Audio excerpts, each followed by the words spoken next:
English में PCAT MD का 2024 के लिए जो है वो स्पॉटिंग एरर्स या स्पॉट द एरर को स्टार्ट करेंगे। और ये जो हमारे पास टॉपिक है जैसे स्पॉटिंग एरर, ये मोस्ट इम्पॉर्टेंट जैसे आप जानते हैं कि हमारे पास होता है एंट्री टेस्ट के लिए all over Pakistan, wherever, कहीं पर भी अगर आप एंट्री टेस्ट देंगे तो ये क्वेश्चन आपको दिखेगा स्पॉटिंग एरर का, and it is one of the toughest question in every test. Spotting error में क्या करना होता है कि हमें एक सेंटेंस रिटर्न होता है, there is a sentence return in front of you, जिसमें हमें एरर को स्पॉट करना होता है कि एरर, ग्रामेटिकल एरर किस जगह पर मौजूद है सेंटेंस के अंदर। और आप जानते हैं कि वो एरर कोई एक टाइप का नहीं हो सकता बल्कि मल्टीपल टाइप्स के एरर हो सकते हैं। वो एरर किसी टेंस के अंदर हो सकता है, वो एरर आर्टिकल्स का हो सकता है, वो किसी प्रेपोजिशन का एरर हो सकता है, वो एरर जो है वो पंक्चुएशन के अंदर भी हो सकता है, वो एरर कंडीशनल सेंटेंसेस का हो सकता है, वो एरर सब्जेक्ट वर्ब एग्रीमेंट का हो सकता है, वो एरर पैरेलल स्ट्रक्चर का हो सकता है। तो मल्टीपल टाइप्स ऑफ एरर जो है ना वो आपको एक सेंटेंस के अंदर दिख सकते हैं और समटाइम्स इनको समझना मुश्किल होता है। तो इसका एक बेसिक तरीका ये होता है कि आप इसकी प्रैक्टिस करते हैं। जितनी ज़्यादा आप प्रैक्टिस करते हैं स्पॉटिंग एरर की, आपको इतने ज़्यादा रूल्स समझ में आने शुरू हो जाते हैं कि एक सेंटेंस में एरर या गलती किस तरह से पहचान में आती है। तो आज हम इंग्लिश के लेक्चर से स्टार्ट करेंगे अपने क्लास को, और इसमें जो है वो देयर आर एक्चुअली 50 क्वेश्चंस हैं। क्वेश्चंस तो बहुत सारे हैं। आज इस फर्स्ट जो है वो क्लास में मैं 50 क्वेश्चंस इसके सॉल्व कराऊंगा आपको, और उससे हम अपनी नॉलेज को बिल्डअप करेंगे। ठीक है, तो स्लाइड में एक एक करके जो है वो हमारे पास क्वेश्चंस आते रहेंगे जिसको हम यहाँ पर सॉल्व करेंगे। ठीक है, तो इतना मुश्किल नहीं होता जितना समझा जाता है, बट है जिसकी ग्रामर स्किल्स वीक हैं उनको थोड़ा सा चैलेंजिंग होगा उनके लिए। बाकी जिनकी ग्रामर स्किल्स बेहतर हैं तो शायद वो 50 के 50 करेक्ट आंसर दे दें। ठीक है, चूँकि बहुत हाई लेवल के स्पॉटिंग एरर्स नहीं है, बेसिक है, क्योंकि फर्स्ट क्लास ले रहा हूँ तो उस पर बात करूँगी। यहाँ मैं रूल्स वगैरह नहीं लिखाऊंगा, अब उन रूल्स की इम्प्लीमेंटेशन होने वाली है। जो हमने इतनी सारी चीज़ें पढ़ी हैं इससे पहले क्लास में, वो सारी चीज़ें इसमें आएंगी। ठीक है, जैसे फर्स्ट क्वेश्चन से स्टार्ट करते हैं। तो आप सबको दिख रहा है ये उधर लिखा हुआ जो है वॉट एवर। ठीक है, ओके। तो throughout my career as a journalist I covered many important stories and interviewed numerous individuals which allow me to share important information and insights with my readers. Now you can see कि यहाँ से लेकर यहाँ तक this is just a single sentence. इसको different parts में break किया गया, जो आप स्लैश लगा कर देख सकते हैं कि देयर आर डिफरेंट पार्ट्स ना। तो ये 4 पार्ट्स में, first part, second part, third part और फोर्थ पार्ट, तो 4 पार्ट्स में इसको जो है ना वो ब्रेक किया गया है। तो आपको यहाँ पर तलाश करना है कि किस पार्ट में एरर है। जिस पार्ट में एरर होगा वहाँ पर हम टिक आउट कर देंगे, वो हमारा करेक्ट आंसर होगा। ठीक है, तो अब इसको अगर हम सेंटेंस को पढ़ें, throughout my career as a journalist I covered many important stories and interviewed numerous individuals which allow me to share important information and insights with my readers। एक बेसिक रूल से start कर रहे हैं आज। Basic rule ये है कि जब भी हमारे पास कोई पास्ट टेंस होता है, पास्ट के साथ हमेशा दूसरा पास्ट का ही क्लॉज आता है। पास्ट के साथ कभी भी प्रेजेंट या फ्यूचर नहीं आ सकता। इस बेसिक रूल के साथ हम चीज़ों को स्टार्ट करते हैं कि पास्ट के साथ हमेशा पास्ट आता है। पास्ट हमेशा 2 एक साथ आते हैं, इस तरह फ्यूचर तो कभी एक साथ नहीं आता, फ्यूचर हमेशा प्रेजेंट के साथ आता है। ये बेसिक रूल से स्टार्ट करते हैं। अब जैसे देखो, throughout my career as a journalist I covered, ये वर्ब की सेकंड फॉर्म हमारे पास आ गई, past indefinite tense. Many important stories and interviewed, ये भी वर्ब की सेकंड फॉर्म आ गई। Numerous individuals which allow me to share important information. अच्छा, अब देखो यहाँ पर जो अलाउ है ना, this is verb first form. तो दैट से बात है, जब एक सेंटेंस का स्ट्रक्चर पास्ट पे चल रहा है ना, तो वो पास्ट के साथ दूसरा पास्ट का ही क्लॉज आएगा। So there must be verb second form. तो यहाँ पर अलाउ के बजाय यहाँ पर होना चाहिए था हमारे पास अलाउड। अब ये एक सेंटेंस करेक्ट पैटर्न पे हमारे पास बन जाएगा। ठीक है, which allowed me to share important information and sites with my readers. तो यहाँ जब हम देखते हैं तो इसमें जो गलतियाँ हमें दिखती है अलाउ मी, ये जो फोर्थ ऑप्शन है ना, यहाँ पर हमें जो है वो गलती यहाँ पर स्पॉट हो रही है। तो ये एक टेंस एरर होता है, जैसे मैंने रूल आपको बताया कि पास्ट के साथ हमेशा पास्ट का क्लॉज आता है। अच्छा स्टूडेंट्स, ये भी कहते हैं सर यहाँ पे भी तो गलती हो सकती थी, शेयर तो यहाँ पर वर्ब की फर्स्ट फॉर्म है, टू शेयर्ड होना चाहिए था यहाँ पर, बट ऐसा नहीं होगा। यहाँ पर ये करेक्ट है, बिकॉज टू के बाद हमेशा वर्ब की फर्स्ट फॉर्म आती है। पता है ना आपको, ये टू के बाद हमेशा वर्ब की फर्स्ट फॉर्म आती है। इसी को हम लोग क्या बोलते हैं, दिस इज कॉल्ड इन्फिनेटिव। इसको इन्फिनेटिव कहा जाता है ना, टू के बाद, जैसे I want to eat, I want to go, ठीक है। तो टू के बाद हमेशा फर्स्ट फॉर्म, तो यहाँ तो फर्स्ट फॉर्म रहेगी, लेकिन यहाँ पर अलाउड हो जाएगा। तो एरर यहाँ पर इस वाले टू शेयर वाले पोर्शन पे नहीं है, बल्कि इंटरव्यूड वाले पोर्शन में। बात समझ आई? इस तरह से देखो हमने एरर को स्पॉट किया जाता है एक सेंटेंस के अंदर। अब ज़रूरी नहीं है कि सर 50 की 50 सेंटेंस में ये वाला क्लॉज, फिर तो ऐसा बोरिंग हो जाएगा ये लेक्चर। मतलब एक चीज़ समझ में आ गई ना, अब आपके पास ज़िंदगी में दोबारा इस तरह के आ जाएँ तो आपको पता होना चाहिए पास्ट के साथ पास्ट आता है। अब वो कभी भी ये ज़िंदगी में आपके सवाल आ सकते हैं स्पॉटिंग एरर का, ठीक है। बट तो एक रूल्स को जहन में रखना है, ऐसा नहीं कि ये क्वेश्चन जहन में रखेंगे। क्वेश्चन तो कुछ भी हो सकता है, हज़ारों लाखों सवाल में से कोई सवाल स्पॉटिंग एरर में डाला जा सकता है। कोई इसमें इंपॉर्टेंट नहीं होता कि बस ये 5 कर लेंगे, 50 कर लेंगे तो उसमें से आ जाएगा। तो ये फंक्शनल इंग्लिश है, यहाँ पर इंपॉर्टेंस आपको नहीं दिख सकते, ठीक है। बस में आगे तो मसला, ठीक है। तो शुरू के मैं आपको बता भी दे रहा हूँ, बट आगे जाकर फिर मैं आपसे पूछूंगा। I will not tell you the answers, you have to tell me the answers by reading the sentence and spotting the errors, ठीक है। ओके, नेक्स्ट क्वेश्चन है, we are living here since the summer of last year. That's a very easy tense mistake here. Can you see कहाँ पर गलती है? Can you judge, can you spot the error in this sentence, in the third sentence?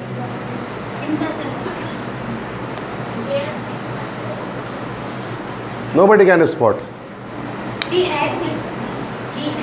Yes, yes, now you are right. Easy rule. नहीं पता कोई बात नहीं, सीखें।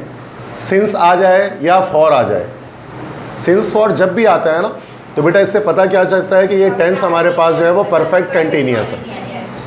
अब परफेक्ट कंटिन्यूअस है तो या तो प्रेजेंट परफेक्ट कंटिन्यूअस होगा, या पास्ट परफेक्ट कंटिन्यूअस, या फ्यूचर परफेक्ट कंटिन्यूअस।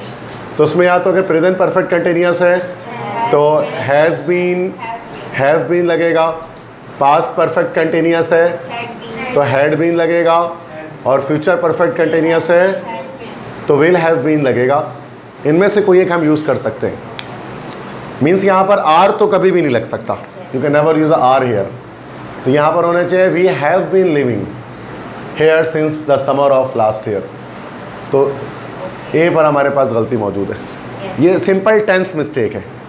रूल मैंने क्या बताया सेकंड क्वेश्चन में कि सिंस फॉर आ गया तो हमेशा परफेक्ट कंटिन्यूअस टेंस है।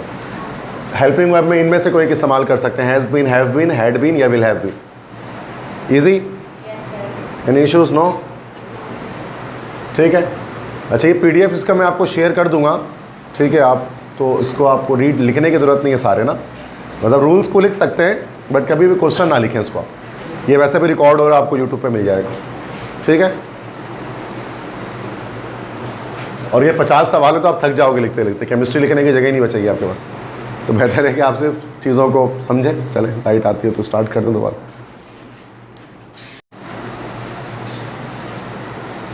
ओके, नेक्स्ट क्वेश्चन पे आते हैं। अच्छा, ये क्वेश्चन 3 हो गया था हमारा। Question 4. They had been dancing for an hour, when our dance teacher had arrived. So they had been dancing for an hour when our dance teacher had arrived. देखिए, पास्ट के जब 2 क्लॉजेज आते हैं तो पास्ट के 2 clause आने के अलग अलग तरीके हमारे पास होते हैं। देखो, when आ गया ना, जब यहाँ पर when आ जाए, या फिर अगर यहाँ पर before आ जाए, ठीक है, या फिर यहाँ पर आफ्टर आ जाए, या फिर यहाँ पर एज सून एज आ जाए। अगर ये कंजंक्शंस यहाँ पर हमारे पास आ जाते हैं, ठीक है, तो हमारे पास क्या होता है कि हम 2, इसमें ये डबल एक्शन, पास्ट के 2 एक्शंस की बात कर रहे होते हैं। तो एक एक्शन हमारे पास पास्ट परफेक्ट में बनता है और एक पास्ट इंडेफिनिट में बनता है। जैसे the patient had died before the doctor came, doctor के आने से पहले मरीज़ मर चुका था। तो they had been dancing for an hour when our dance teacher had arrived. वो 1 घंटे से रक्स कर रहे थे जब हमारे डांस टीचर पहुँचे। तो अब देखो, अब यहाँ पर हैड बीन टेंसिंग आ गया ना, तो ये तो परफेक्ट टेंस हमारे पास आ गया। तो अब दूसरी बार हमारे पास दोबारा परफेक्ट नहीं आता इसके अंदर। तो यहाँ पर जस्ट ये होना चाहिए था when our dance teacher arrived, जैसे the patient had died when the doctor came. ठीक है, इसी तरह से they had been dancing for an hour when our dance teacher arrived. तो याद रखिएगा कि हमेशा जब भी पास्ट परफेक्ट आएगा उसके बाद कंजंक्शन आता है और उसके साथ पास्ट सिंपल का क्लॉज आता है।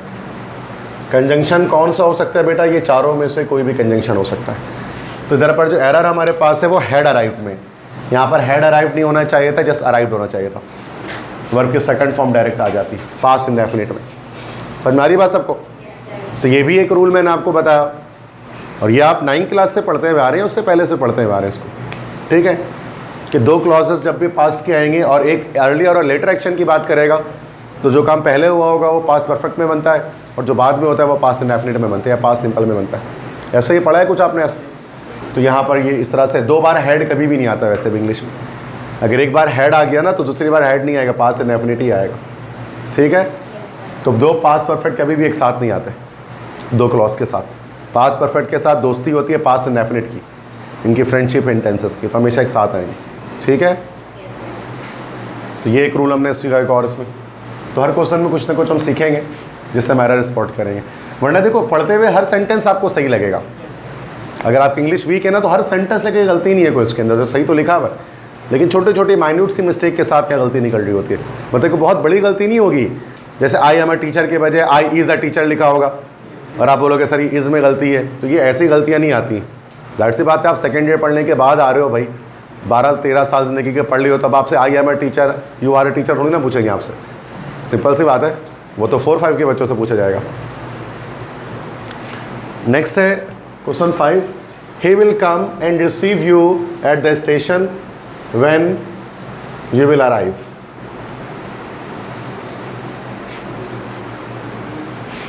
देखो, 2 फ्यूचर भी कभी भी नहीं आते, कभी भी फ्यूचर टेंस के साथ दूसरा फ्यूचर टेंस नहीं आता, कभी भी इस तरह से स्ट्रक्चर नहीं बनता इंग्लिश लैंग्वेज में। फ्यूचर टेंस के साथ हमेशा हमारे पास क्या होता है? प्रेजेंट टेंस आता है। फ्यूचर के साथ हमेशा प्रेजेंट आएगा, फ्यूचर के साथ कभी फ्यूचर नहीं आता। अभी कंडीशनल्स वगैरह में भी हम देखा था हमने कि फ्यूचर के साथ प्रेजेंट आ रहा था फर्स्ट कंडीशनल में, है ना, if you work hard you will succeed. तो he will come and receive you at the station when you will arrive. ठीक है, तो व्हेन यू विल अराइव नहीं होना चाहिए, क्या होना चाहिए? When you arrive. जब तुम पहुंचोगे तब वो आएगा और तुम्हें रिसीव करेगा स्टेशन पर। कभी भी 2 विल एक साथ नहीं आते इंग्लिश लैंग्वेज में। ठीक है, अगर एक विल आ रहा दूसरा प्रेजेंट सिंपल में बन जाएगा, ऐसे ही होता है। तो यहाँ पर ऑप्शन हमारा डी हो गया। समझ में आया सबको?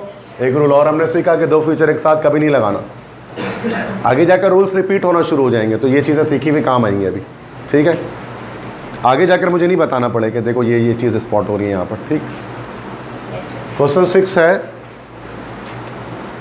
The fight of the cobras and the mongoose is a classic drama often seen in India and the outcome was largely the same. बेटा यहाँ पर हो गया रूल, रिपीट हो गया रूल। 2 पास्ट एक साथ होते हैं हमेशा, पास्ट के साथ कभी कोई दूसरा टेंस नहीं आता। ठीक है, और प्रेजेंट है तो उसके साथ प्रेजेंट ही चलेगा। The fight of the cobra and the mongoose, mongoose नेवला को कहते हैं। The fight of the cobra and mongoose is a classic drama often seen in India and the outcome was largely the same. मतलब जब cobra और नेवला की लड़ाई होती है, क्लासिक ड्रामा है जो अक्सर इंडिया में देखा जाता है, और आउटकम जो नतीजा उसका निकलता है वो हमेशा एक जैसा होता है कि नेवला जीत जाता है, कोबरा हार जाता है। अक्सर ये अगर आपने कभी देखा है इस तरह की, तो नेवला हमेशा सांप को मार देता है। तो ये गलती कहाँ है? आप देख सकते हैं यहाँ पर सेंटेंस। यस यस, इज आएगा। आउटकम वॉज नहीं, outcome is largely the same. लेकिन सेंस जो है ना, जुमला जो बन रहा है ना, ये प्रेजेंट सिंपल का बन रहा है, रिपीटेड एक्शन का। यहाँ पर बात एक कस्टम ट्रेडिशन की जा रही है कि इंडिया में जो लड़ाई होती है और ऐसा होता है, तो इसलिए यहाँ गलती आप कह सकते हैं बच्चे के सर इसको वॉज कर दे। Was a classic drama often seen in India and the outcome was largely the same. तो यहाँ पर हम थोड़ा सेंस में जाएंगे तो हमें पता लगेगा कि ये बात रिपीटेड एक्शन की जा रही है। ऑफन अक्सर देखा जाता है इंडिया में। ठीक है, तो यहाँ पर इसलिए हम यहाँ वॉज की वजह इस लगाएंगे। ठीक है, तो ये हमारे पास फोर्थ पे एरर स्पॉट हो रहा है, इज लार्जली द सेम। ठीक है, समझ में आ गई बात। तो यहाँ पर आप वॉच नहीं करेंगे, चूँकि सेंस जब आप देखेंगे सेंटेंस का तो प्रेजेंट इंडेफिनिट का रिपीटेड एक्शन का आ रहा है। ठीक है, थोड़ी बहुत टेंस तो आप जानते हैं ना भी इस तरह से। ठीक है, वो मसला देखो, टेंस जैसी बेसिक चीज़ जो है ना वो शायद मैं आपको नहीं कराऊँ, क्या पता पूरे सेशन में ना कराऊँ। तो उसके लिए लेक्चर मेरे टेंस के डाले हुए बेसिक इंग्लिश ग्रामर में, अब वहाँ से देखिएगा टेंसेस 12 टेंसेस के अलग अलग लेक्चर बनाए हुए हैं, क्योंकि वो कुछ बच्चों के लिए शायद काफ़ी बोरिंग हो जाता है फिर वो टेंसेस को पढ़ना, क्योंकि वो बहुत 1 क्लास से पढ़ते हुए आ रहे हैं ना, तो वो फिर परेशान होते हैं उसमें कि सर वो दोबारा फॉर्मूले बताए जा रहे हैं, फिर सब्जेक्ट प्लस वर्ब की थर्ड फॉर्म प्लस ऑब्जेक्ट। तो ये मिल जाएगा आपको यूट्यूब से बहुत जगहों पर। ठीक है, और इससे कोई फ़ायदा भी नहीं होता है, टेंस एज इट इज़ नहीं आता, उसके यूजेजेस आते हैं। ठीक है, नेक्स्ट है 7th क्वेश्चन है the school shall reopen after summer vacation of 1 month। Yes, बिल्कुल सही जवाब, वेल डन। स्कूल शेल, अब शेल विल के बाद ना, विल या शेल आपको पता है मॉडल वर्ब होता है, ये इसके साथ हमेशा वर्ब की फर्स्ट फॉर्म आती है, तो शेल रीओपन, ईडी नहीं होगा यहाँ पर, तो यहाँ पर इस एरर स्पॉट हो गया कि यहाँ पर। ठीक है, तो the school shall reopen after summer vacation, will या शेल के बाद हमेशा वर्ब के फर्स्ट फॉर्म आएगी, कभी सेकंड थर्ड फॉर्म नहीं आएगी। पता है ना ये बात हमें, जैसे आई विल गो कहते हैं ना, आई विल वेंट या आई विल गॉन तो नहीं कहते कभी भी, सिंपल बात है। क्लियर है सबको क्वेश्चन 7? ठीक है, नाउ गुड, आप इसको रिस्पॉन्ड कर रहे हैं, अच्छी बात है। Question 8, if we had paid attention to the announcement he had not miss the train. Okay, again अच्छा, ये हमारे पास मैं थोड़ा हिंट आपको दे देता हूँ, ये कंडीशनल है जो हमने पढ़ लिया ऑलरेडी, और ये कंडीशनल हमारे पास थर्ड कंडीशनल है। और थर्ड कंडीशनल क्या कहता है हमें कि इफ़ के साथ जो क्लॉज आता है वो किसका होता है, पास्ट परफेक्ट का, उसके बाद कॉमा के बाद जो हमारे पास क्लॉज आता है subject plus would have plus verb third form plus object. Check कर लें एरर कहाँ पर है। If he had paid attention to the announcement, yes बिल्कुल, ही हैड नॉट पे, क्योंकि ही हैड नॉट नहीं होगा, यहाँ पर होगा he would not have miss the train. यही ना थर्ड कंडीशनल रिग्रेट्स को जो शो करता है, अगर उसने ध्यान दिया होता ऐलान पर तो उसने ट्रेन मिस नहीं की होती, तो रिग्रेट्स है पास्ट एक्शन पर। ये तो डिटेल में हमने पढ़ लिया कंडीशनल्स के टॉपिक में। ठीक है, कोई मसला, ईजी। ठीक, तो जो कंडीशनल के मिस्टेक्स भी आते हैं, ये मैंने बताया था ना कि जब हम कंडीशनल्स इसलिए पढ़ते हैं कि स्पॉटिंग एरर में आ जाते हैं, लेकिन हर सवाल कंडीशनल का नहीं है, ये भी आप देख रहे हैं। एक सवाल आया, इतने 8वां सवाल है, आगे और भी आ जाएंगे, बट हर सवाल कंडीशनल का नहीं होगा। ठीक है, ये बात याद रखिएगा, कोई एक सेट रूल नहीं है जिससे हम स्पॉटिंग एरर को समझ सकें कि बस ये एक रूल याद कर लो या 2 रूल याद कर लो, कभी ज़िंदगी में नहीं हो सकता ऐसे, मल्टीपल रूल्स याद रखने पड़ेंगे। Question 9, when Nisha will have finished her task. Very easy, ये तो बहुत इजी, यस बिल्कुल से 2 पर। तो यहाँ पर होना क्या चाहिए था, यहाँ पर प्लेसमेंट गलत है, तो ये होना yes, when will Nisha have finished her task, कैसे होना चाहिए था ना। तो ये तो नॉर्मल इंटरोगेटिव सेंटेंस जब हम बनाते तो हमें पता है हेल्पिंग वर्ब पहले आता है सब्जेक्ट से, तो यहाँ पर गलत पैटर्न फॉलो किया गया था। सबको समझ में आ गई? तो जैसे विल यू हैव ऐसे लगते हैं ना, will you have done this, इस तरह से लिखेंगे ना। क्लियर है? Question 10, he finally recalled that the thieves have left from the front door. Very easy, tense mistake है। Yes, गलती तो देखो यहीं पर है, लेकिन गलती जो आप कह रहे हैं वो नहीं है। अच्छा, यस, एक मिनट, सही कह रहे हो। He finally recalled that the thieves have leave नहीं होगा, उसकी जगह क्या होना चाहिए, हैड लीव्ड नहीं, हैड लेफ्ट होना चाहिए फ्रॉम द फ्रंट डोर। सही है, गलती यहीं पड़ते, लेकिन यहाँ पर गलती हैव में भी है, क्योंकि यहाँ पास चल रहा है तो हैड आना चाहिए, और लीव फर्स्ट फॉर्म, इसकी थर्ड फॉर्म होनी चाहिए, तो हैड लेफ्ट होना चाहिए बजाय हैव लीव के। देखो दोनों तीनों पास्ट में ना, पास्ट में हमारे पास तीनों केसेस हो सकते हैं। ज़रा देखो मैं तीनों बता देता हूँ आपको। पहला केस, जब 2 past section side by side चलते हैं एक जैसे, जैसे ही केम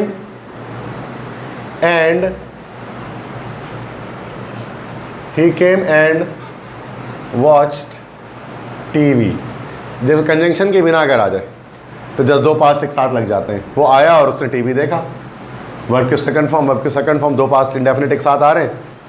अगर कंजंक्शन अगर आ जाएगा आफ्टर, व्हेन, ये सब, तो फिर क्या होगा, एक पास्ट परफेक्ट एक पास्ट इंडेफिनिट। जैसे the patient had died before the doctor केम। तो आप देख सकते हैं यहाँ पर कि एक पास्ट परफेक्ट के साथ एक पास्ट इंडेफिनिट हमारे पास आ गया। एक और तरीका होता है, पास्ट कंटिन्यूअस के साथ पास्ट इंडेफिनिट आता है। जैसे कि I was watching TV when my father entered in the room. देखो अगर दो एक्शन हो रहे हो पास्ट में, एक लॉन्गर एक्शन हो, एक शॉर्टर एक्शन हो। पास्ट में दो एक्शन, एक काम चल रहा था, उस काम के दौरान कोई दूसरी चीज़ हो गई, तो जो काम चल रहा था लंबे अरसे से तो वो पास्ट कंटिन्यूअस में होगा, और बीच में इंटरप्शन में कोई चीज़ आ गई तो वो पास्ट इंडेफिनिट है। तो I was watching TV when my father entered in the room. मैं टीवी देख रहा था जब मेरे अबू दाखिल हुए कमरे में। तो पास्ट के साथ पास्ट, दो पास्ट भी हो सकते हैं अगर वो रन ऑन सेंटेंस हो, एक साथ सीधा चल रहा हो। अगर कंजंक्शन आ जाएगा तो सूरत में हमारे पास पास्ट परफेक्ट और पास्ट इंडेफिनिट। और अगर दो एक्शन, लंबे एक्शन के बीच में एक शॉर्ट एक्शन आ जाए इंटरप्शन के साथ, तो पास्ट कंटिन्यूअस के साथ पास्ट इंडेफिनिट। तो ये सारे पॉसिबल तरीके होते हैं इंग्लिश लैंग्वेज के अंदर पास्ट टेंस को लिखने, क्लॉजेस बनाने के, उसको कंबाइन करने के। समझ गए?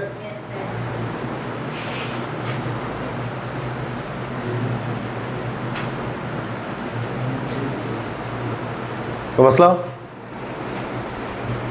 क्लियर है यहाँ तक बातें? इजी। तो पास्ट हमेशा लेकिन कभी भी प्रेजेंट और फ्यूचर के साथ किसी भी केस में नहीं आ सकता। In not any one of the scenarios in English language you can use past with any present or any future tense. There is no possibility.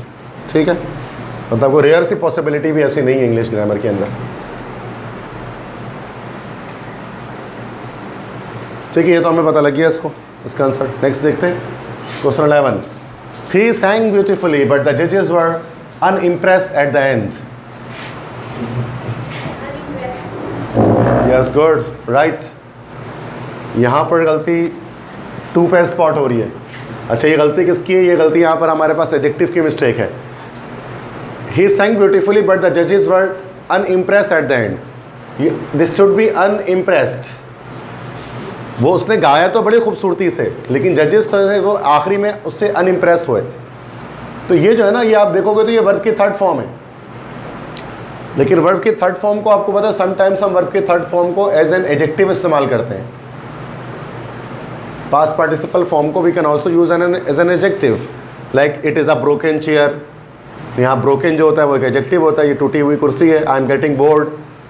तो ये अनइम्प्रेस हमारे पास चूँकि एडजेक्टिव है, तो एडजेक्टिव हमेशा वर्ब की थर्ड फॉर्म बनती है ना, तो यहाँ पर इसलिए ईडी आना चाहिए था। तो यहाँ पर वर्ब नहीं है ये, मतलब देखा जाए तो ये असल में एडजेक्टिव है।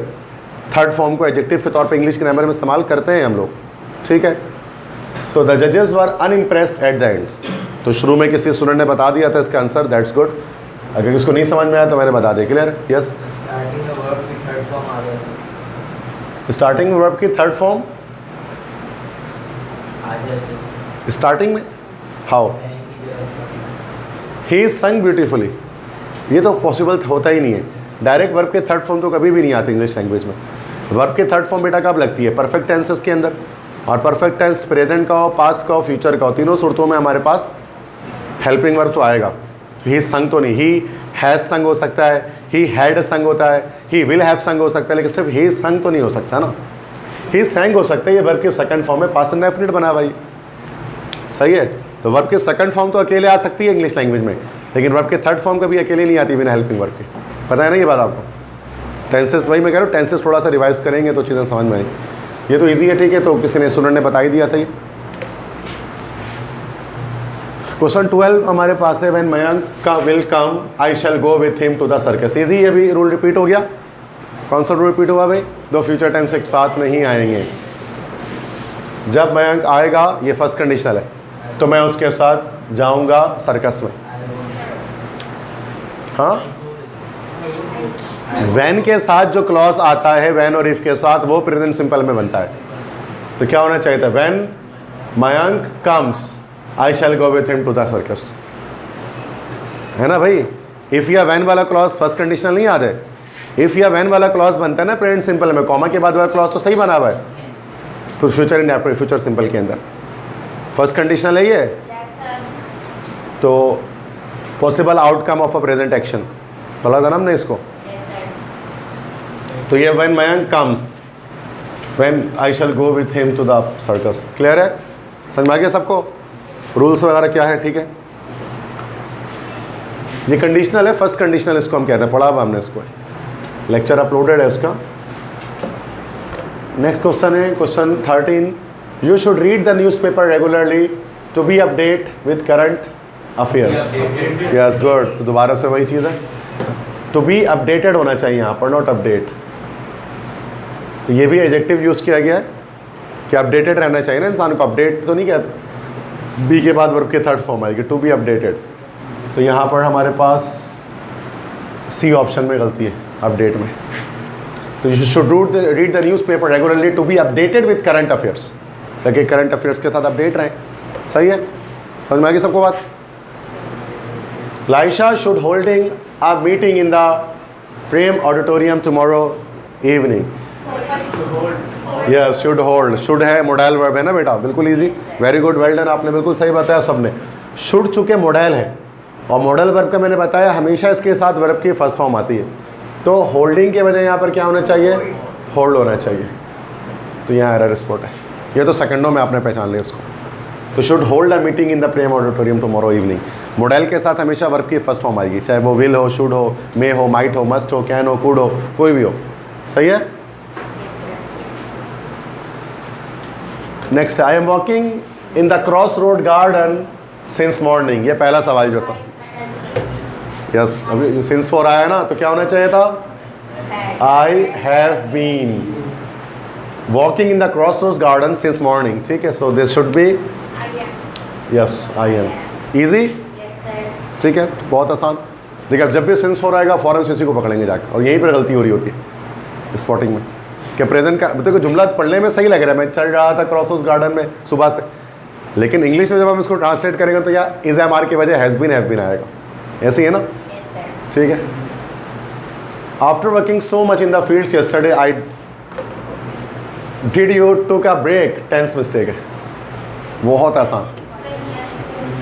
कौन, yes well done, did you take a break ना, पास्ट इंडेफिनिट के जब भी नेगेटिव या इंटरोगेटिव बनाते तो वर्ब के सेकंड फॉर्म को फर्स्ट फॉर्म में चेंज किया जाता है, तो यहाँ टुक थोड़ी ना होना चाहिए, क्या होना चाहिए, टेक होना चाहिए ना। तो did you take a break होना चाहिए। अगर अफर्मेटिव कहेंगे तो you took a break, but in negative तो you did not take a break, इस तरह से बोलेंगे ना, did you take a break in interrogative के अंदर, बहुत ईजी। तो डिड जब आ जाता है लगा हुआ तो सूरत में सेकंड फॉर्म को फर्स्ट फॉर्म कन्वर्ट करते हैं, बचपन से करते हैं, कोई नई चीज़ तो नहीं है, ठीक है, ईजी मिस्टेक है। Next question, the investigation conducting by the research team yielded statistically significant results providing substantial evidence to support the hypothesis. Yes, conducted by, चूँकि conducting नहीं होगा ना, चूँकि yielded आया यहाँ पर ed आ रहा है, तो अगला भी जाहिर सी बात है ed वाला होगा ना, द इन्वेस्टिगेशन कंडक्टिंग नहीं, तो यहाँ होना चाहिए था conducted by the research team. चूँकि वर्ब का ing फॉर्म वैसे भी विदाउट किसी जो है ना हेल्पिंग वर्ब की आती नहीं है, is am are was verb कुछ तो आना चाहिए था ना इसमें, तो ये पास इंडेफिनिट है, कंडक्टेड होना चाहिए, ठीक है। सो फोर्थ में ऑप्शन समझ में आया सबको। वैसे भी आगे जाकर जो जुमला पढ़ेंगे तो यील्डेड आगे वर्ब के सेकंड फॉर्म, तो वैसे भी ये हमारा पीछे भी पास इंडेफिनिट ही चलना था, ठीक है।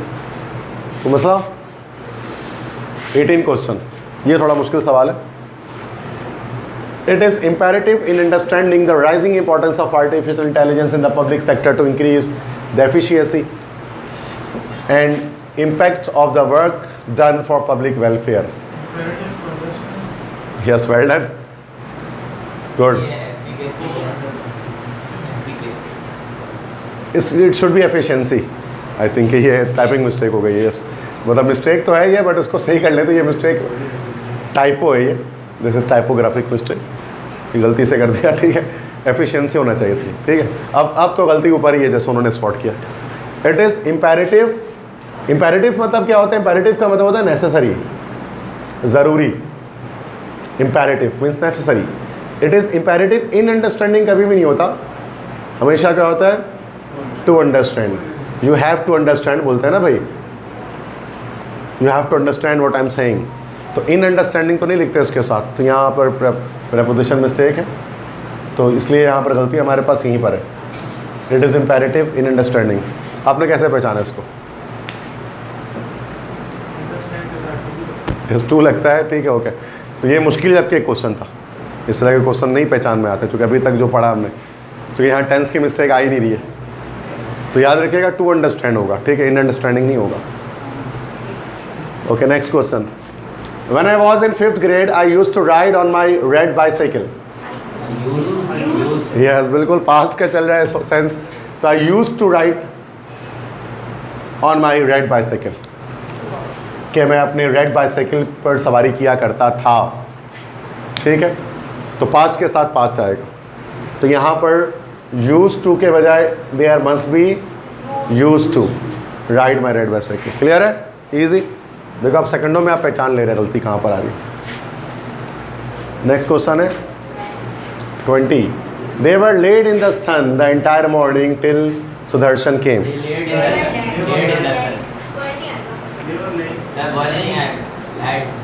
Yes, well done, ठीक है, गुड।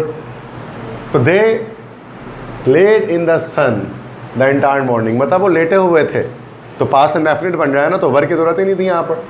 तो सेकंड ऑप्शन है दे लेड इन द सन। ले का मतलब होता है लेटना ना, इसकी सेकंड फॉर्म होती है लाइड, मतलब लेड या फिर लेड, ठीक है।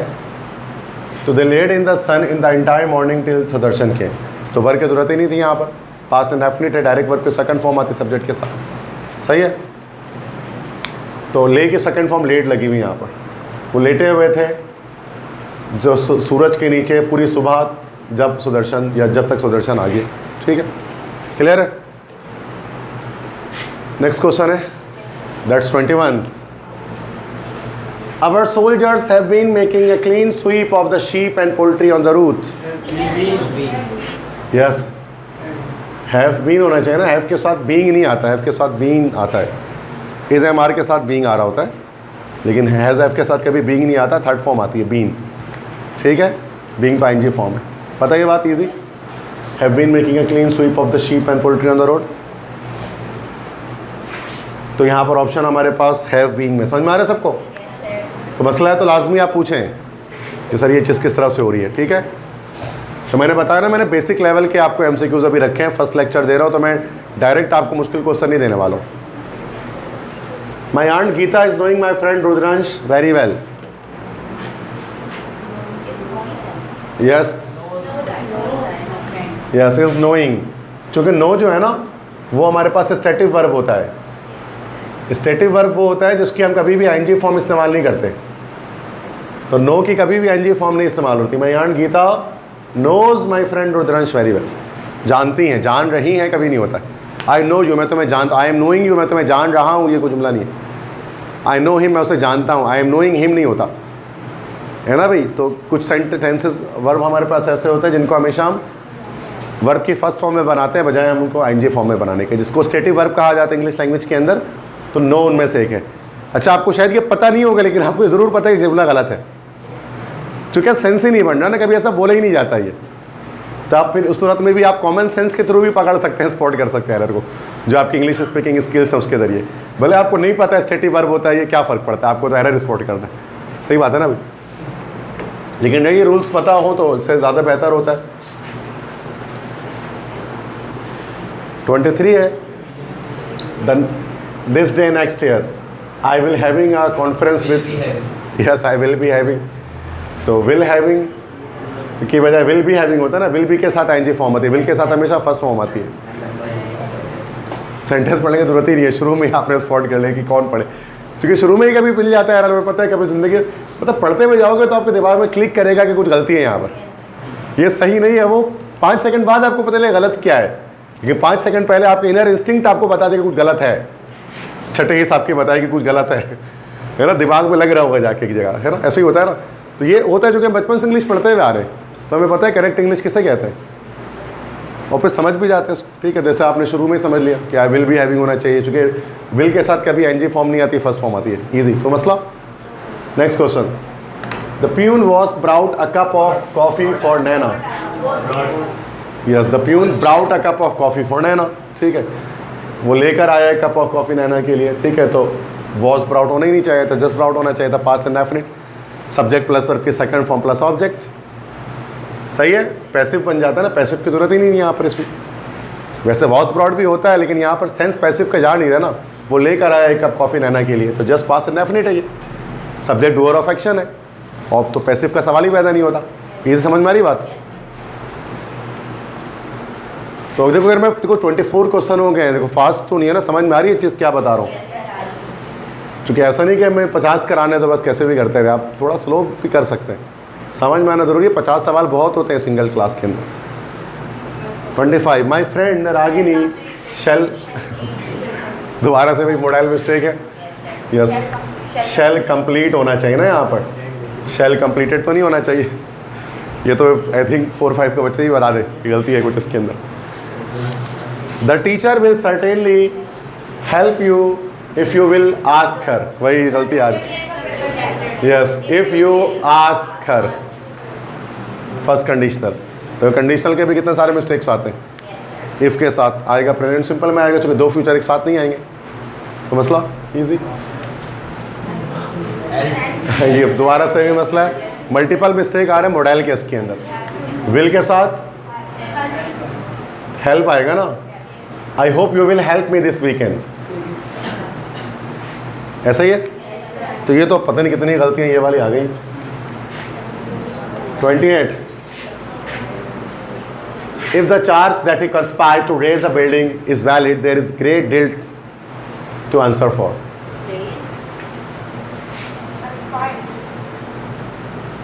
रेस का मतलब होता है लाइक तबाह करना या फिर ज़मीन बोझ कर देना, किसी चीज़ को रेस करना।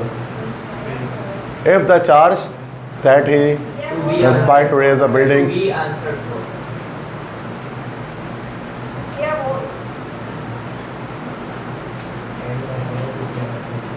if the charge that he conspired to raise a building is valid, एक मिनट पहले हम देख लेते हैं यहाँ पर कि फॉर्मेशन मिस्टेक है कि नहीं है। देखो इज आ रहा है ना, यहाँ पर प्रेजेंट आ रहा है, यहाँ पे प्रेजेंट आ रहा है, लेकिन ये कंडीशनल है, ये कंडीशनल है। इफ लगा हुआ है, कंडीशनल है। इफ के साथ जो क्लॉज आएगा वो प्रेजेंट सिंपल का आएगा। If the charge that is conspired to raise a building is valid. अब इफ के बाद जो दूसरा क्लॉज हमारे पास आएगा वो हमारे पास आएगा फ्यूचर इंडेफिनिट का।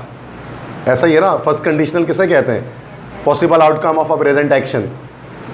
जैसे अगर वो चार्ज जो उसने कंस्पायर किया था रेज बिल्डिंग को रेज करने के लिए, तो उसको उसका जवाब देना पड़ेगा। तो क्या होना चाहिए? There will be great deal to answer for. बात समझ में आ रही है? फर्स्ट कंडीशनल है ना ये। इफ के साथ देखो, इफ के साथ प्रेजेंट सिंपल लगा हुआ है, ये यहाँ पर आके हेल्पिंग वर्ब आपको दिख रहा है, बाकी पूरा वो सब्जेक्ट चल रहा है।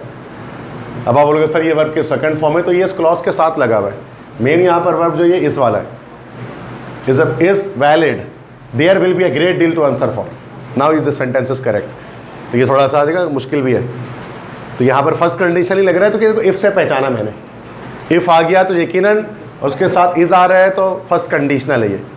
तो फर्स्ट कंडीशन है तो हमेशा रिजल्ट वाला क्लॉज आपका बनेगा will plus verb first form के साथ। तो ये विल भी और के साथ ग्रेट डील आ जाएगा। ठीक है, फिर मैं सबको गलती कहाँ पर है? ठीक है, तो समटाइम्स होता है, जरूरी नहीं है कि 10 सवाल आ रहे तो 10 के 10 आसान हो, एक आध मुश्किल भी हो सकता है। नेक्स्ट 29th क्वेश्चन है, the instructions on the bottle से open the packet and pour the contents into hot water. Yes, open the packet अगर आ गया तो यहाँ हो जाएगा pour the contents in the hot water ना।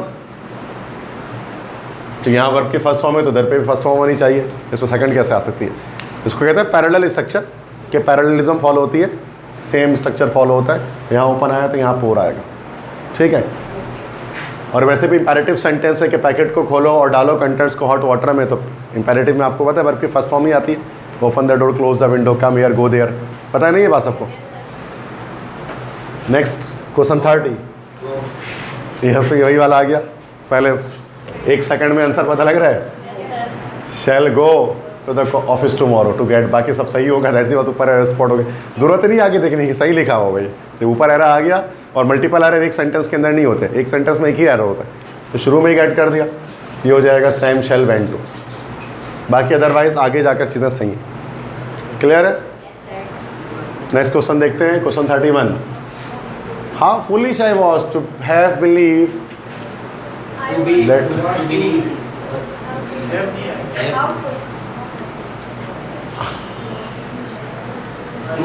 यस, आई वो 2 के बाद हमेशा वर्ब की फर्स्ट फॉर्म आती है ना, I was to believe that young women.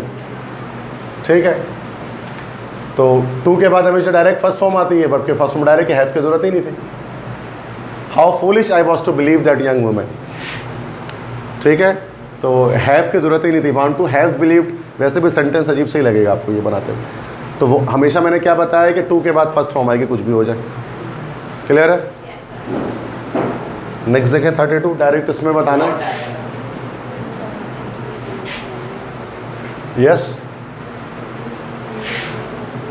आपने ये कैसे, आपने डायरेक्ट कैसे पहचान लिया इसको? डायरेक्ट कैसे पहचाना आपने इसको? हाउ? ग्रामर की वजह से? फिर कॉमन सेंस? Alright, good. मतलब बहुत फास्ट रैपिड मैनर में आपने जवाब दिया, अभी तो सेंटेंस पढ़ा भी नहीं होगा हमने। तो early the 17th century the Englishmen bring with them a host of things that were alien to the Indian culture। तो ये यहाँ पर पास्ट की बात की जा रही है ना, कि उस 17वीं सदी में इंग्लिशमैन लेकर अपने साथ बहुत सारी चीज़ें जो कि उस वक्त अजीब थी इंडियन कल्चर के लिए। तो वर्ब की बजाय फर्स्ट फॉर्म के यहाँ पर हमारे पास सेकंड फॉर्म आनी चाहिए थी, ब्राउट। तो यहाँ गलती हमारे पास ए पार्ट में ही है इसके, सही है, क्योंकि यहाँ पर भी वर आ गया, दैट वर एलियन, जो कि पास्ट की बात की जा रही है, तो पास्ट के साथ प्रेजेंट तो लगेंगे नहीं वर्ब की फर्स्ट फॉर्म, तो सेकंड फॉर्म आनी चाहिए। सही है, बात समझ आ रही है? मतलब समझने वाले तो सेकंडों में भी समझ जाते सम टाइम, बट आपको जब मैंने एक्सप्लेन कर दूँ ना, तो अब आप सबको पता होना चाहिए कि ऐसा क्यों हुआ। ठीक है, और ये वही रूल चल रहा है पास्ट के साथ पास्ट। ठीक है, 33 the warriors reluctant.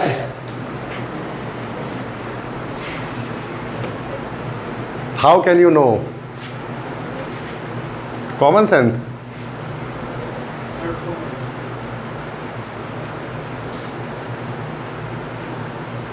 How? Okay, the warriors reluctantly withdrawn their weapons and peace prevailed। मतलब वॉरियर्स थे रिलेक्टेंटली, मतलब बेदिली से अपने वीपन्स को, अपने हथियारों को डाल दिया, और जो है वो अमन फैल गया 400। तो यहाँ पर पास्ट की बात की जाती है, विड्रॉन जो है ना वर्ब की थर्ड फॉर्म है ना, हमें तो पास्ट इंडेफिनिट लगानी है, तो वर्ब की सेकंड फॉर्म क्या हो जाती है? दिस इज विथ ड्रू, नहीं with Drew, withdraw first form होती है, विड्रॉ, विड्रू, विड्रॉ। यहाँ पर विद ड्रू होना चाहिए था, तो थर्ड ऑप्शन। ठीक है, तो पास्ट इंडेफिनिट है, बात पास्ट के एक एक्शन की बात की जा रही। ठीक है, let's see next question. I immediately realise that my deduction had been all wrong.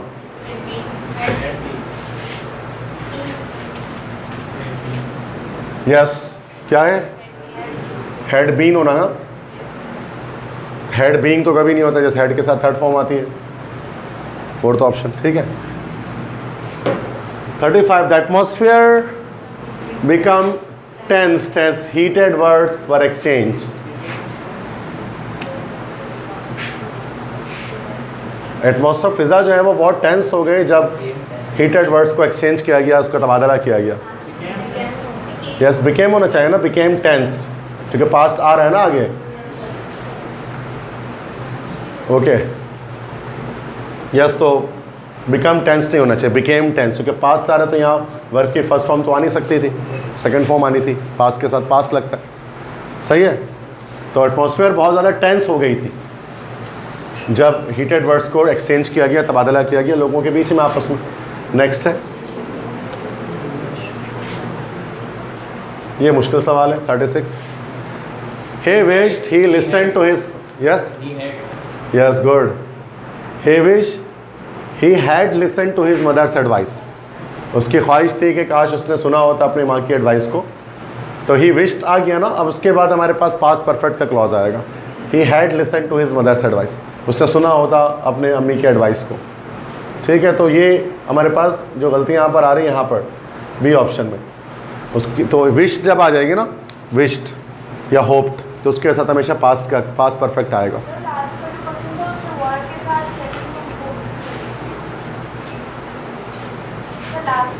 Okay okay sorry, yes कहाँ पर? Okay this is passive.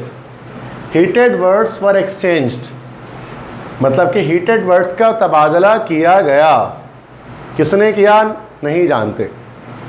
Subject is missing, that's why it is passive voice. Past indefinite का passive बना भाई, जैसे आई eight mango का mango was eaten by मी, तो उसमें भी तो आता है वॉज के साथ थर्ड फॉर्म, तो ये पैसिव बन जाता है।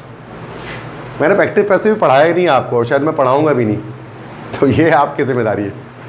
तो ये बहुत बेसिक होता है, और एप्टीट्यूड के बच्चों को पढ़ाने का ना मतलब मेरा इरादा नहीं रहता उसको, तो बहुत ही बेसिक चीज़ें हैं। ठीक है, तो मैं थोड़ा सा वैसी चीज़ करेंगे, क्योंकि होता ही है कि अक्सर टीचर वो टेंस और वॉइस ही कराते रह जाते हैं, और टेस्ट में कुछ और आता है, तो कोई फ़ायदा नहीं है वो सब करके। वो जो आप 9-10 में पढ़ते हैं ना इंग्लिश में, वो सब चीज़ें नहीं आती एंटी टेस्ट के अंदर, वो उससे बहुत ऊपर की चीज़ें आती हैं, तो उसको पढ़ के कोई बेनिफिट नहीं है, वो टाइम वेस्टिंग होगा हमारा। ठीक है, वैसे अगर किसी को नहीं, हाँ ज़रूरी इसलिए है कि बेसिक कॉन्सेप्ट चाहिए होते हैं, तो आप मेरे लेक्चर से कवर करो। पुराने बेसिक इंग्लिश ग्रामर सीरीज़ के नाम से मैंने एक प्लेलिस्ट बनाई हुई है, बेसिक इंग्लिश ग्रामर सीरीज़, जिसमें तकरीबन 40 लेक्चर्स हैं। अगर डेली एक लेक्चर भी आप देखते हैं तो 40 डेज़ में आप कंप्लीट करेंगे उसको। वो बिल्कुल स्टार्ट से नाउन प्रोनाउन से स्टार्ट करके मैं आगे गया मैं उसके अंदर, टेंसेस वॉइस वगैरह सारी चीज़ों के ऊपर। वो 9-10 के बच्चों के लिए मैंने बनाए, छोटे बच्चे ना 9-10 के उनके लिए। लेकिन समटाइम्स कुछ बच्चों के 9-10 के बच्चों जैसी ही इंग्लिश नहीं होती है, होता है समटाइम ऐसा, तो वो तो उनको करना पड़ेगा ना भाई।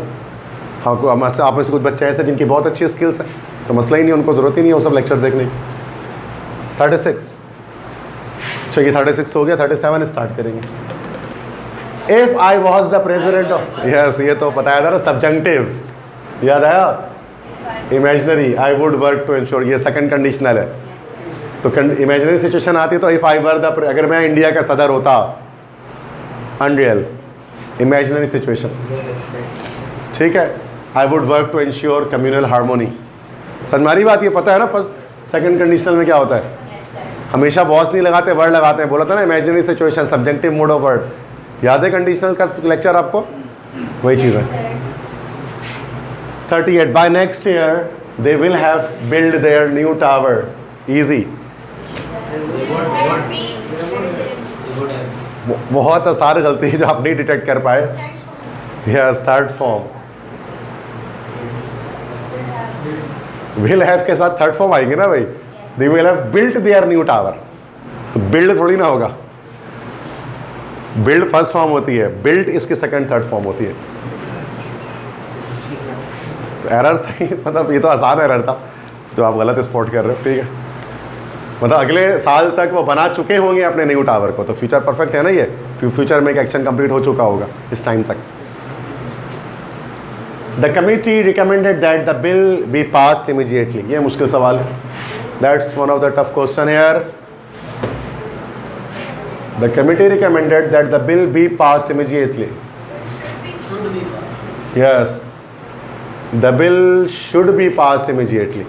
बिल को पास हो जाना चाहिए फ़ौरन से, तो यहाँ पर बी पास नहीं होगा, शुड बी पास्ड होगा, या मस्ट बी पास्ड भी लिख सकते हैं। इमीडिएटली जिस आउट टू बी पास्ड, मतलब कोई मॉडल आना ज़रूरी था, सिर्फ बी पास्ड तो नहीं होता ना, सही है।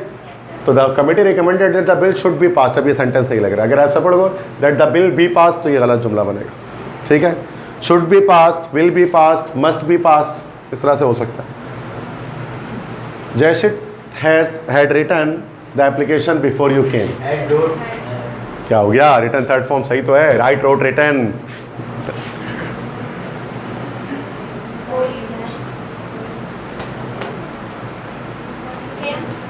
हाँ, ये पहला सवाल आया है, दिस इज नो एरर, कितने सही है ना। Jaishit had written the application before you came, तुम्हारे आने से पहले वो खुद लिख चुका था,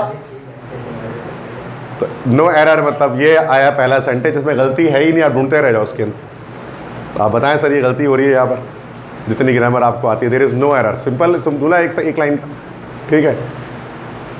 तो बिफोर के बाद हमेशा पास्ट इंडेफिनिट आता है, आया हुआ है। बिफोर से पहले पास्ट परफेक्ट आता है, वो भी आया हुआ है। रिटर्न थर्ड फॉर्म ही होती है, सही है ये भी। तो समटाइम नो एरर भी होता है, कोई एरर नहीं होता, लेकिन हर सवाल में नहीं होता, ठीक है, याद रखिएगा। जिसको इंग्लिश नहीं आती उसको हर सवाल नो एरर दिख रहा होता है। अक्सर होता है ना, जिसको इंग्लिश नहीं आती ना, हर सवाल में नो एरर, उसको लग रहा है तो सही लिखा हुआ है, क्योंकि सेंस तो बन रहा होता है ना कुछ, तो सेंस बन रहा है, उसको लगता है गलती नहीं है। बेटा सेंस बनने से नहीं होता है, एक्यूरेट यूजेज हुआ है कि नहीं ग्रामर के ज़रूरी है। Okay, question 41, the instructor made the students to solve the problem within 5 minutes. ये भी दैट्स ऑल्सो डिफिकल्ट क्वेश्चन। बता सकते हैं आप? ये देखो, सोचो, चलो, let's think about it. It's a difficult question. The instructor made the students to solve the problem within 5 minutes. Instructor ने स्टूडेंट से 5 मिनट में प्रॉब्लम को सॉल्व करवाया।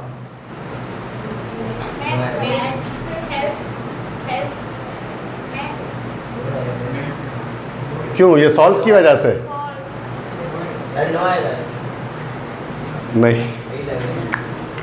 चलो मैं बताता हूँ उसको, गलती हो गई अब तो नहीं। चलो छोड़ो। क्या आपने इसका नाम सुना है भाई कभी? Causative verbs. कॉजेटिव वर्ब्स के बारे में सुना है कभी?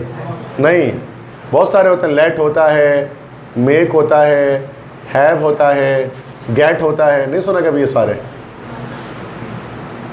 जैसे मुझे देखा था ना कि मैं हंसता हूं, आई लाफ। मैं तुम्हें हंसाता हूं, yes, I make you laugh. पढ़ा है ये जुमला? आप बोलो। या जो मेक ये वाला बनाने वाला थोड़ी ना, ये एक स्ट्रक्चर है, काम करवाया जाता है।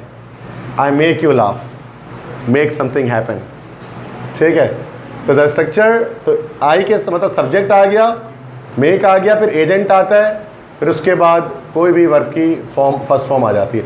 तो the instructor made the students solve the problem within 5 minutes. जैसे I make you to laugh तो नहीं है ना, I make you laugh, don't make me to laugh तो नहीं होता, don't make me laugh, don't make me do this, है ना। तो यहाँ पर टू नहीं आना चाहिए था। The instructor made the students solve the problem within 5 minutes. सही है। तो ये स्ट्रक्चर कहलाता है, इसको पॉजिटिव वर्ब्स हम कहते हैं। पॉजिटिव वर्ब होता है लेट, मेक, हैव, गेट। उनमें से मेक का स्ट्रक्चर इस तरह से होता है ना, कहते ना मुझे मत हंसाओ, डोंट मेक मी लाफ, मुझे मत Murao, don't make me weep, उससे मत जाने दो, डोंट मेक हर गो या डोंट लेट हर गो, इस तरह से कहते हैं ना। तो बहुत सारे इस तरह के सेंटेंस हो तो पढ़ा होगा आपने। तो यहाँ मेक के साथ डायरेक्ट हमारे पास जो है ना, मेक यू, उसके मेक के बाद एजेंट आएगा, उसके बाद डायरेक्ट हमारे पास वर्ब आ जाती है। तो मेक के बाद एजेंट आया जिससे काम करवाया जा रहा है, उसके बाद फौरन से वर्ब की फर्स्ट फॉर्म आएगी, टू नहीं लगाएंगे, ठीक है।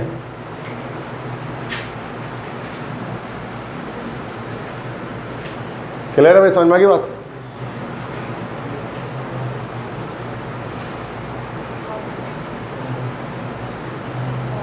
नेक्स्ट क्वेश्चन देखते हैं 42। While driving Satish always switches off his phone and kept it in the dashboard. Easy, yes बिल्कुल। ये तो हमारे पास आ गया, पास्ट के साथ पास्ट, स्विचेज ऑफ आ गया, तो यहाँ पर कीप्स होता है, रिपीटेड एक्शन की बात की जा रही है। केप्ट इन द की बजाय कीप्स होगा। ये समझ में आ गई बात? Easy. 43, our neighbour was always told us funny jokes and stories. हाँ, यह देखो दो तरह से हो सकते हैं। गलती तो देखो यही है, गलती तो यही है, कुछ भी सुनो। आप चाहो तो यहाँ पर टेलिंग कर दो या यहाँ से वॉज हटा दो, दोनों सूरतों में गलती तो आपकी यहीं पर आ रही है, फर्स्ट पार्ट पे यार, ठीक है। वॉज ऑलवेज टोल्ड अस नहीं होगा ना, इजी। तो मल्टीपल तरीके से बन सकता है। By next year we will be in living, ये अभी गया था ना, यस बिल्कुल। क्या होना चाहिए? Yes, we will have been living in Bengaluru for 8 years। तो बेंगलोर का नया नाम है बेंगलुरु, पहले बेंगलोर कहा करते थे इंडिया में। 45, यस नहीं, चूंकि फॉर आ गया ना, तो परफेक्ट टेंस या परफेक्ट कंटिन्यूअस इस तरह से। रोजा will have graduate from a reputed university in 4 years। Yes बिल्कुल, क्या होना चाहिए? विल हैव आ गया तो ग्रेजुएटेड होना चाहिए, ठीक है। थर्ड ऑप्शन, क्योंकि विल हैव के साथ थर्ड फॉर्म आएगी फ्यूचर परफेक्ट। समझ में आ गई बात? अब देखो 45 तक अब हम तारीख से समझ रहे हैं गलती कहाँ आ रही है। अब अगर आप 100 सवाल कर लो, 200 कर लो तो टेंशन ही खत्म होगी ज़िंदगी भर की। मतलब प्रैक्टिस की बात है और कुछ नहीं है। इसको हम अलग अलग रूल्स लिख के नहीं पढ़ सकते, प्रैक्टिस करके। Would you like to have some, yes would you like to have होता है, वुड यू लाइक तो नहीं होता। तो would you like to have some coffee, ये तो बहुत ईजी सेंटेंस है, कहते हैं ना would you like to do this. 47, the construction of the new business school is, yes how do you know now? Same sense नहीं बन रहा है, ठीक है। लेड टू, लीड की सेकंड फॉर्म होती है लेड। लीड जो है ना उसकी सेकंड फॉर्म लेड होती है कि the construction of the new business school led to a sudden rise of operation in area. मतलब जो न्यू बिजनेस स्कूल खुला है, हमारे कंस्ट्रक्शन उसकी हुई है, वो उससे क्या हुआ कि हमारे खित्ते में, हमारे एरिया में आबादी जो है वो अचानक से बढ़ गई है। तो लीड टू मतलब वो आगे उसको वो बाइस बनी है, सबब बनी है इस चीज़ का, तो लीड टू होगा। मतलब इसकी जगह हम उसको उस तरह से नहीं कह सकते। तो मसला है क्लियर है भाई? तो इज लेड टू नहीं होगा ना, लीड टू हो जाएगा डायरेक्ट, या लेड टू हो जाएगा, led second form. Ranbir will not, could not went to the award ceremony, क्या होगा? कुड नॉट गो, मॉडल के साथ फर्स्ट फॉर्म आती है हमेशा। तो could not go to the award ceremony as he was busy shooting for a film in Maldives. तो could not went, ठीक है। 49, mister Rao asks the newcomer to his office if he will mind it working late. He will mind होंगे ना, will के साथ first form हमेशा। If he will mind working late that day, सही है। Last question है, the supervisor wanted to known the pros and cons of the issue. Easy, infinitive mistake, yes infinitive, to के साथ हमेशा verb की first form. समझ गए सारे? इजी था। This is called spotting error. इतनी कोई मुश्किल चीज़ नहीं होती है, प्रैक्टिस करने से अच्छा हो जाती है। अब अगर मैं 10 और दूंगा तो शायद आप आराम से कर लेंगे, क्योंकि अब रूल्स रिपीट हो रहे हैं और इसी तरह के रूल्स आते हैं, पूछे जाते हैं एनटी टेस्ट के अंदर। बहुत भी आसान नहीं थे, बहुत मुश्किल भी नहीं थे, एवरेज एक था। एनईडी में से थोड़ा टफ आते हैं एनईडी के अंदर, तो वो उसके लिए फिर हम आगे और लेक्चर देखेंगे, तो एनईडी क्लास से भी करा दूंगा। ये जो मैंने करा ये एमडी कैट लेवल के हैं सारे, एमडी कैट में इसी लेवल का आता है, इससे ऊपर के लेवल के नहीं आता है।